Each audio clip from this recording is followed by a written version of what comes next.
Some people incorrectly believe that to be a profitable trader, you need to be right all of the time, and that's not possible. Well, this is an incorrect assumption.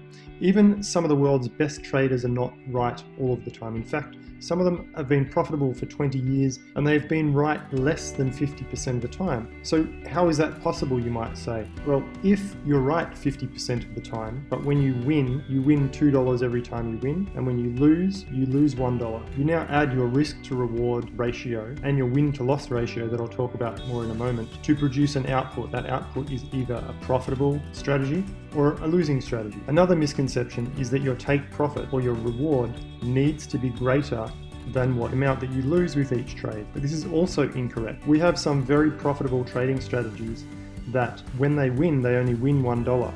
And when they lose, they can lose $10. You might say that's crazy. How could that possibly be profitable? Well, if you have a 99% win rate and you have 100 trades, you're winning $99. And then when you lose $10. When it comes to win to loss ratio, this table walks through the win to loss ratio, how many winning trades versus how many losing trades equals the winning percentage. All the winning percentage really means is that it has a higher probability of hitting the take profit instead of the stop loss more often than not. And here you can see we have the win to loss ratio plus the risk to reward ratio in one table. So if you look down the bottom left hand corner, you'll see it says poor trader.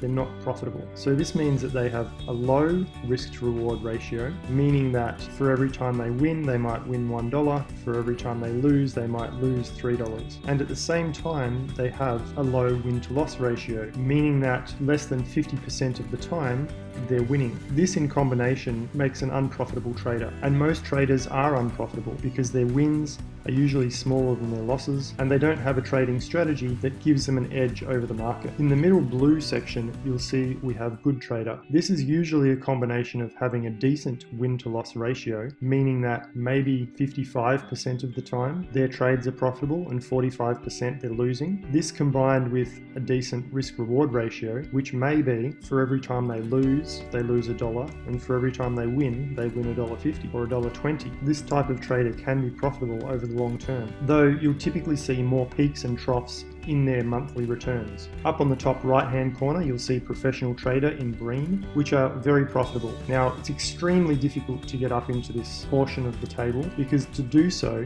you have to have a really high win to loss ratio, meaning that you might have a 70+% win rate. So for every 7 trades that you win, you only lose 3. And at the same time, for every trade you win, you might win $3, $4, $5, and for every trade that you lose only $1. This is what some people refer to as the holy grail of trading, and very few people ever reach this level. So hopefully you can see that trading is not about being right 100% of the time. Trading is a game of probability, and the more we can stack the probability in our favor, the more likely we'll have a profitable outcome.